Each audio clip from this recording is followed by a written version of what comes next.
Hello hi namaste welcome back to my channel. ಎಲ್ಲರೂ ಹೇಗಿದ್ದೀರಾ? Hope ನೀವೆಲ್ಲರೂ ಆರಾಮಾಗಿದ್ದೀರಾ ಅಂತ ಅಂದ್ಕೊಳ್ತಾ ಇದ್ದೀನಿ. ನಾನು ಕೂಡ ಆರಾಮಾಗಿದ್ದೀನಿ.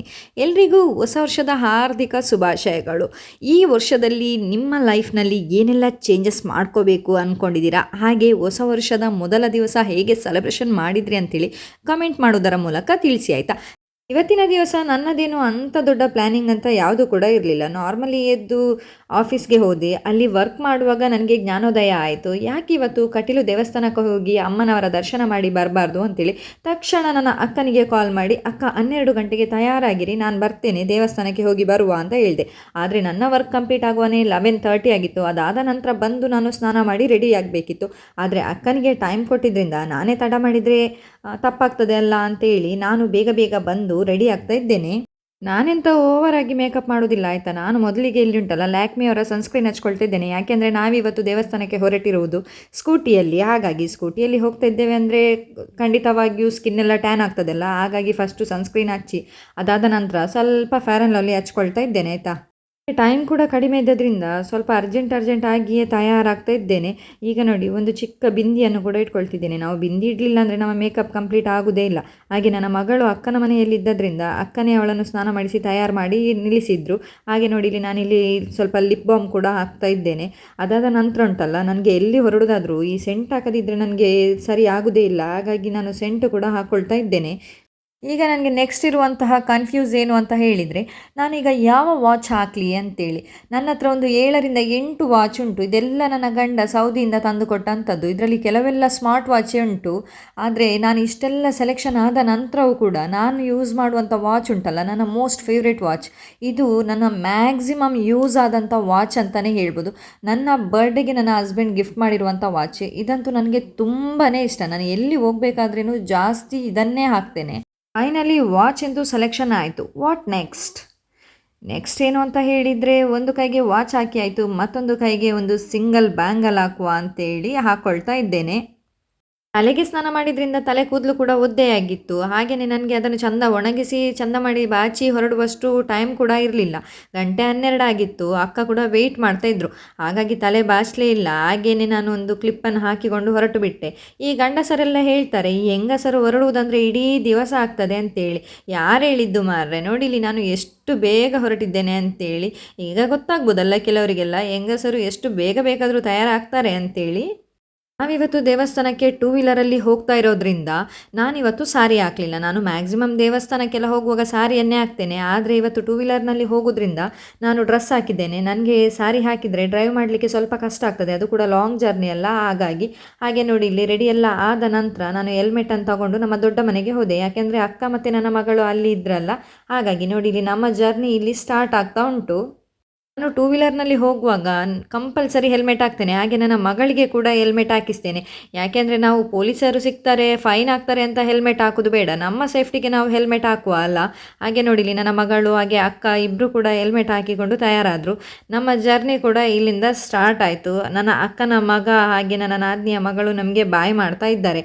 ಅವರನ್ನು ಕೂಡ ಕರ್ಕೊಂಡು ಹೋಗುವ ಮನಸ್ಸಿತ್ತು. ಆದರೆ ನಾವು ಹೋಗ್ತಾ ಇರೋದು 2 ವೀಲರ್ನಲ್ಲಿ ಅಲ್ಲ. ಹಾಗಾಗಿ ನಾನು ಅವರನ್ನು ಬಿಟ್ಟು ನನ್ನ ಮಗಳು ಹಾಗೆ ನಾನು ಅಕ್ಕ 3 ಜನ ಹೋದ್ವಿ. ನೋಡಿಲಿ, ನಮ್ಮ ಜರ್ನಿ ಇಲ್ಲಿ ಸ್ಟಾರ್ಟ್ ಆಯಿತು. ನ್ಯೂ ಇಯರ್ನ ಫಸ್ಟ್ ಡೇ ಫಸ್ಟ್ ಟ್ರಿಪ್ಪು ತುಂಬಾ ಚೆನ್ನಾಗಿತ್ತು. ತುಂಬ ಎಂಜಾಯ್ ಕೂಡ ಮಾಡಿದ್ವಿ. ಫೈನಲಿ ನಾವು ಕಟೀಲಿಗೆ ಬಂದು ರೀಚ್ ಆದ ನಂತರ ನನಗೆ ಫಸ್ಟು ತಲೆಗೆ ಹೋದದ್ದೇನೆಂದರೆ, ನಾವು ಯಾಕೋ ಇವತ್ತು ರಾಂಗ್ ಟೈಮ್ನಲ್ಲಿ ಬಂದ್ವಿ ಅಂತ ಅನಿಸ್ಲಿಕ್ಕೆ ಶುರು ಆಯಿತು. ಯಾಕಂದರೆ ಸಿಕ್ಕಾಪಟ್ಟೆ ಜನ ಇದ್ದರು. ತುಂಬ ಜನ ಇದ್ದರೆ ದೇವರ ದರ್ಶನ ಮಾಡಲಿಕ್ಕೆ ಕೂಡ ಕಷ್ಟ ಆಗ್ತದಲ್ಲ. ದೇವಸ್ಥಾನಕ್ಕೆ ಬಂದ ನಂತರ ನಮಗೆ ದರ್ಶನ ಚಂದ ಆದರೆ ಮಾತ್ರ ನಮಗೆ ಮನಸ್ಸಿಗೆ ಒಂದು ಖುಷಿ ಆಗ್ತದೆ. ಹಾಗೆ ನೋಡಿ, ಇಲ್ಲಿ ನಾವು ಗಾಡಿಯನ್ನು ದೂರದಲ್ಲಿ ಇಟ್ಟುಂಟಲ್ಲ, ಸ್ವಲ್ಪ ವಾಕ್ ಮಾಡಿಕೊಂಡು ಬಂದ್ವಿ. ಯಾಕಂದರೆ ಅಲ್ಲಿ ಗಾಡಿ ಇಟ್ಟರೆ ನಮಗೆ ಮತ್ತೆ ತೆಗಿಲಿಕ್ಕೆ ಕೂಡ ಕಷ್ಟ ಆಗ್ತದಲ್ಲ. ಹಾಗಾಗಿ ನೀವೇ ನೋಡ್ತಾ ಇರ್ಬೋದು ನೋಡಿ, ಎಷ್ಟು ವೆಹಿಕಲ್ಗಳಿದೆ ಅಂತೇಳಿ. ಅಷ್ಟು ಮಾತ್ರ ಅಲ್ಲ, ದೇವಸ್ಥಾನದ ಒಳಗೆ ಉಂಟಲ್ಲ, ಇದಕ್ಕಿಂತ ಜಾಸ್ತಿ ಜನ ಇತ್ತು.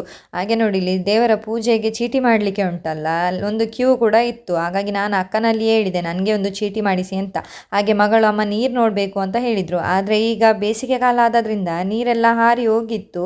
ಹಾಗೆ ನೋಡಿ, ಇಲ್ಲಿ ನಾನು ನನ್ನ ಮಗಳು ಹಾಗೆ ಅಕ್ಕ ಬಂದು ಮೊದಲಿಗೆ ಕಾಲೆಲ್ಲ ತೊಳ್ಕೊಂಡುಂಟಲ್ಲ, ದೇವಸ್ಥಾನದ ಒಳಗೆ ಹೋಗುವ ಅಂತೇಳಿ ಹೊರಟ್ವಿ. ನನ್ನ ಅಕ್ಕ ಸಿಕ್ಕಾಪಟ್ಟೆ ಸ್ಪೀಡ್ ಇದ್ರು ಮಾರ್ರೆ. ನೋಡಿಲಿ ಎಷ್ಟು ಸ್ಪೀಡಾಗಿ ಹೋಗ್ತಿದ್ದಾರೆ ಅಂತ. ನನ್ನನ್ನು ಬಿಟ್ಟು ಬಿಟ್ಟೆ ಹೋಗ್ತಾ ಇದ್ರಾಯ್ತಾ. ದೇವಸ್ಥಾನದ ಒಳಗೆ ಬರುವ ತನಕ ಸ್ವಲ್ಪ ಫ್ರೀ ಆಗಿ ಇತ್ತು. ನಾವು ಎನಿಸಿದ್ವಿ ತೊಂದರೆ ಇಲ್ಲ, ದೇವಸ್ಥಾನದ ಒಳಗೆ ಆರಾಮಾಗಿ ಹೋಗ್ಬೋದು ಅಂತೇಳಿ. ಆದರೆ ಒಳಗೆ ಬಂದು ನೋಡಿದ ನಂತರ ಉಂಟಲ್ಲ, ಒಮ್ಮೆ ತಲೆ ತಿರುಗಿದಾಗೆ ಆಯ್ತಾಯ್ತಾ. ಇಲ್ಲಿ ಕಾಣಿಸ್ತಾ ಇರುವ ಕ್ಯೂ ಉಂಟಲ್ಲ, ಅದು ಊಟಕ್ಕೆ ನಿಂತಂಥ ಕ್ಯೂ ಆಯಿತಾ. ಊಟದ ಹಾಲ್ ಇರುವುದು ಎಲ್ಲಿ, ಕ್ಯೂ ಇಲ್ಲಿಂದನೇ ಸ್ಟಾರ್ಟ್ ಆಗಿದೆ. ನಾವು ಒಮ್ಮೆ ಮಾತಾಡಿದ್ವಿ, ನಾವು ಊಟಕ್ಕೆ ನಿಲ್ಲೋದು ಬೇಡ, ದೇವರ ದರ್ಶನ ಮುಗಿಸಿ ಹೋಗುವ ಅಂತೇಳಿ. ಆದರೆ ಕಟೀಲೆ ತನಕ ಬಂದುಂಟಲ್ಲ, ಅಮ್ಮನವರ ದರ್ಶನ ಮಾಡಿ ಅವರ ಪ್ರಸಾದ ತೆಗೆದುಕೊಳ್ಳದೆ ಹೋದ್ರೆ ಉಂಟಲ್ಲ, ನಮಗೆ ಕೂಡ ಸಮಾಧಾನ ಆಗೋದಿಲ್ಲ. ಹಾಗಾಗಿ ದೇವರ ದರ್ಶನ ಕೂಡ ನಮಗೆ ಚಂದವೇ ಆಯಿತು. ಎಷ್ಟು ರಶ್ ಇದ್ರೂ ಉಂಟಲ್ಲ, ದೇವರ ದರ್ಶನ ಒಂದು ಒಳ್ಳೆ ರೀತಿಯಲ್ಲೇ ಆಯಿತು. ಹಾಗೆ ನಾವು ಅಲ್ಲಿಂದ ಸೀದಾ ಊಟದ ಹಾಲ್ಗೆ ಹೋಗುವ ಅಂತೇಳಿ ಎನಿಸಿದ್ವಿ. ಹಾಗೆಯೇ ಮಳೆಗಾಲ ಆದರೆ ಉಂಟಲ್ಲ, ಇಲ್ಲೆಲ್ಲ ನೀರು ಹರಿತಾ ಇರ್ತದೆ, ನೋಡಲಿಕ್ಕೆ ಕೂಡ ತುಂಬ ಚೆಂದ ಕಾಣಿಸ್ತಾ ಇರ್ತದೆ. ಆದರೆ ಈಗ ಬೇಸಿಗೆಗಾಲ ಆಗೋದ್ರಿಂದ ಉಂಟಲ್ಲ, ನೀರೆಲ್ಲ ಆರಿ ಹೋಗಿದೆ. ಹಾಗೆ ನೋಡಿ, ಊಟಕ್ಕೆ ನಾವು ಲೈನ್ ಬಂದು ನಿಂತಿದ್ದೇವೆ, ಅಲ್ಲಿ ಕಾಣಿಸ್ತಾ ಉಂಟು ಕ್ಯೂ ಆಯಿತಾ. ಎಷ್ಟು ಜನ ಇದ್ದರು ಅಂತ ಹೇಳಿದರೆ ನಮಗೆ ಅದೇ ಆಗ ಹೇಳಿದಾಗೆ ಊಟವೇ ಬೇಡ, ಹಾಗೆ ಹೋಗುವ ಅಂತ ಎನಿಸಿದ್ವಿ. ಹಾಗೆ ನೋಡಿ, ಇಲ್ಲಿ ಊಟದ ಹಾಲ್ನ ಹತ್ತಿರ ಬಂದ್ವಿ ಆಯಿತಾ. ಹಾಲೆಲ್ಲ ಕ್ಲೀನ್ ಮಾಡ್ತಾಯಿದ್ರು. ಒಂದು ಸರ್ತಿ ಊಟ ಆದ ನಂತರ ಉಂಟಲ್ಲ, ಅದನ್ನೆಲ್ಲ ಕ್ಲೀನ್ ಮಾಡಿ ಮತ್ತೊಮ್ಮೆ ಊಟಕ್ಕೆ ಬಿಡ್ತಾರೆ. ಹಾಗೆ ಹಾಲ್ ಕ್ಲೀನ್ ಆಗ್ತಾಯಿತ್ತು. ನಮಗೆ ಹಸಿವು ಕೂಡ ಜೋರು ಆಗ್ತಾಯಿತ್ತು ಆಯಿತಾ. ಒಮ್ಮೆ ನಮ್ಮನ್ನು ಒಳಗೆ ಬಿಟ್ಟರೆ ಸಾಕಪ್ಪ ಅಂತ ಎನಿಸ್ಲಿಕ್ಕೆ ಶುರುವಾಗಿತ್ತು. ಹಾಗೆ ನೋಡಿ, ಎಲ್ಲ ಜನಗಳು ಬರಲಿಕ್ಕೆ ಶುರುವಾಯಿತು. ಒಮ್ಮೆ ಈ ಹಾಲೆಲ್ಲ ಫುಲ್ ಆದ ನಂತರ ಉಂಟಲ್ಲ, ಊಟ ಬಡಿಸಲಿಕ್ಕೆ ಶುರು ಮಾಡ್ತಾರೆ. ನಾವು ಕೂಡ ಕಾಯ್ತಾ ಇದ್ವಿ, ಎಷ್ಟು ಹೊತ್ತಿಗೆ ಊಟ ಬರ್ತದಪ್ಪ ಅಂತೇಳಿ. ಅಷ್ಟು ಹಸಿವು ಕೂಡ ಆಗ್ತಾಯಿತ್ತು ನಮಗೆ. ದೇವಸ್ಥಾನಕ್ಕೆ ಬಂದು ಊಟ ಮಾಡದೆ ಹೋದ್ರೆ ಉಂಟಲ್ಲ, ಏನೋ ಮಿಸ್ಸಿಂಗ್ ಅಂತ ಅನಿಸ್ಲಿಕ್ಕೆ ಶುರು ಆಗ್ತದೆ. ಹಾಗಾಗಿ ನಾವು ಕೂಡ ಎಷ್ಟು ಜನ ಇದ್ದರೂ ತೊಂದರೆ ಇಲ್ಲ, ಇವತ್ತು ಊಟ ಮಾಡಿಯೇ ಹೋಗುವ ಅಂತೇಳಿ ನಿಂತು ಊಟಕ್ಕೆ ಬಂದ್ವಿ. ನೋಡಿ, ಊಟ ಕೂಡ ಮಾಡ್ತಾ ಇದ್ದೀವಿ. ಊಟ ಅಂತೂ ತುಂಬಾ ಟೇಸ್ಟ್ ಆಗಿರುತ್ತದೆ. ಪ್ರತಿ ದೇವಸ್ಥಾನದಲ್ಲಿಯೂ ನೋಡಿ, ಅಲ್ಲಿಯ ಅನ್ನ ಪ್ರಸಾದ ಉಂಟಲ್ಲ, ತುಂಬಾ ರುಚಿಯಾಗಿರ್ತದೆ.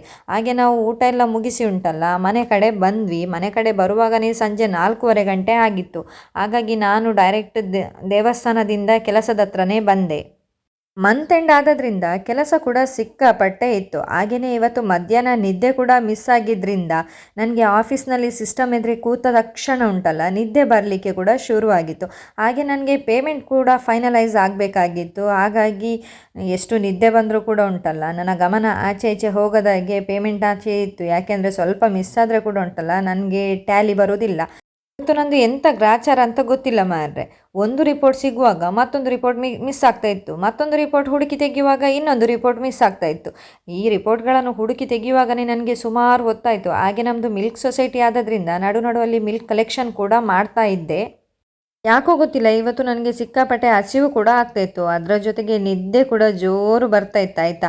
ಹಾಗೆಯೇ ನಾನು ದೇವಸ್ಥಾನದಿಂದ ಬರುವಾಗ ಸ್ವಲ್ಪ ವೆಜಿಟೇಬಲ್ಸ್, ಫ್ರೂಟ್ಸ್ ಎಲ್ಲ ತಂದು ಆಫೀಸ್ನಲ್ಲಿಯೇ ಇಟ್ಟಿದ್ದೆ. ಯಾಕೆಂದರೆ ನನಗೆ ಮನೆಗೆ ಹೋಗಿ ಕೊಟ್ಟು ಬರುವಷ್ಟು ಟೈಮ್ ಇರಲಿಲ್ಲ, ಕೆಲಸಕ್ಕೆ ಹೊತ್ತಾಗ್ತದಲ್ಲ. ಹಾಗಾಗಿ ಆಫೀಸ್ನಲ್ಲಿಯೇ ತಂದು ಇಟ್ಟಿದ್ದೆ. ಹಾಗಾಗಿ ನಾನು ನಿದ್ದೆ ಓಡಿಸಲಿಕ್ಕೆ ಅಂತೇಳಿ ಅದರಲ್ಲಿದ್ದಂಥ ಒಂದು ಚಿಕ್ಕವನ್ನು ತೊಗೊಂಡು ತಿನ್ನಲಿಕ್ಕೆ ಶುರು ಮಾಡಿದೆ. ಅದನ್ನು ತಿಂತವೇ ಕೆಲಸ ಮಾಡ್ತಾಯಿದ್ದೆ. ಇಲ್ಲದಿದ್ದರೆ ಉಂಟಲ್ಲ, ನನಗೆ ಅಲ್ಲಿಯೇ ನಿದ್ದೆ ಬರ್ತಾಯಿತ್ತು ಆಯಿತಾ. ಫೈನಲಿ ನನ್ನ ಕೆಲಸ ಎಲ್ಲ ಮುಗಿತಾ ಬಂತು. ಹಾಗೆಯೇ ಬ್ರ್ಯಾಂಚಿಂದ ತಂದಂಥ ಮಿಲ್ಕನ್ನೆಲ್ಲ ಎಂಟ್ರಿ ಮಾಡಿ ಅಲ್ಲಿಂದ ನಾನು ಮನೆಗೆ ಹೊರಟೆ. ಮನೆಗೆ ಬಂದು ರೀಚ್ ಆಗುವಷ್ಟೊತ್ತಿಗೆ ನಮ್ಮ ಮನೆಯ ಮಕ್ಕಳೆಲ್ಲ ನನ್ನ ವೆಲ್ಕಮ್ ಮಾಡಲಿಕ್ಕೆ ಕಾದು ನಿಂತಿದ್ದರು. ಅವರು ವೆಲ್ಕಮ್ ಮಾಡಲಿಕ್ಕೆ ಕಾಯೋದಲ್ಲ, ನಾನು ಏನಾದರೂ ತೊಗೊಂಡು ಬಂದಿದ್ದೇನೆ ಅಂತ ನೋಡಲಿಕ್ಕೆ ಕಾಯೋದು. ಹಾಗೆ ನೋಡಿ, ನಮ್ಮ ಬಬ್ಲಿ ಕೂಡ ಮನಸ್ಸಲ್ಲಿಯೇ ನನಗೆ ಬೈತಾ ಇದ್ದಾಳೆ, ಇವಳೆಂಥ ಮಾರಿ ಖಾಲಿ ಕೈಯಲ್ಲಿ ಬಂದಿದ್ದಾಳೆ, ಎಂತ ಕೂಡ ತರಲಿಲ್ಲಲ್ಲ ನಮಗೆ ಅಂತೇಳಿ.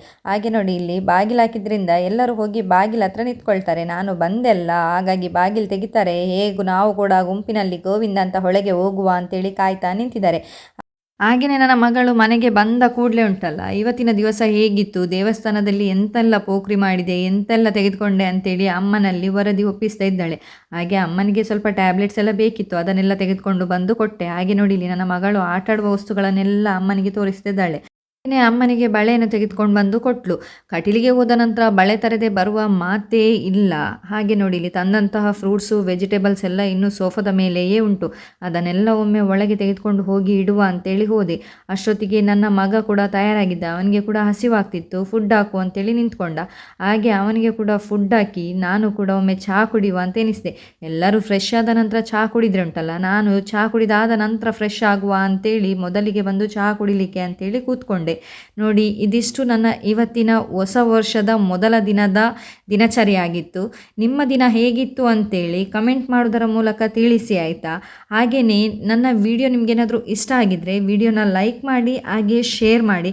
ಮತ್ತೊಂದು ವಿಷಯ, ಯಾರಾದರೂ ನನ್ನ ಚಾನಲನ್ನು ಸಬ್ಸ್ಕ್ರೈಬ್ ಮಾಡ್ದಲೇ ಈ ವಿಡಿಯೋ ನೋಡ್ತಿದ್ರೆ ದಯವಿಟ್ಟು ಚಾನಲನ್ನು ಸಬ್ಸ್ಕ್ರೈಬ್ ಮಾಡ್ಕೊಳ್ಳಿ. ಹಾಗೆಯೇ ಪಕ್ಕದಲ್ಲಿರುವಂತಹ ಬೆಲ್ ಐಕನನ್ನು ಕ್ಲಿಕ್ ಮಾಡೋದನ್ನು ಮಾತ್ರ ಮರಿಬೇಡಿ.